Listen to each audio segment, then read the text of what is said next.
Extraordinary things are built from ordinary days. That word, extraordinary, really just means more ordinary. More repetition, one more step, one foot in front of the other, one more time. Pretty much anything you want is going to be in a pretty simple small step that you do over and over again, long after the excitement is gone.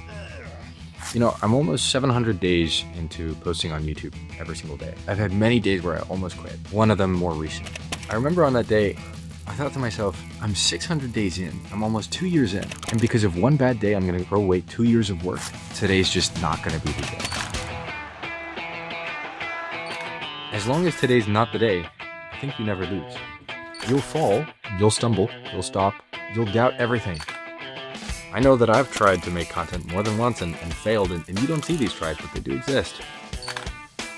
But as long as today's not the day, you'll start again. But that's fine, and that's how this works. So just go for one more step. Go to the gym, write a line, send a message, record a clip, whatever one more step is to you. Because that right there, the boring, the unglamorous, the ordinary stuff, that's what anything extraordinary is made of. You don't need to do something bigger, you just need to keep moving. Start again and keep going. Everything and anything you could possibly want is just a number of ordinary actions away.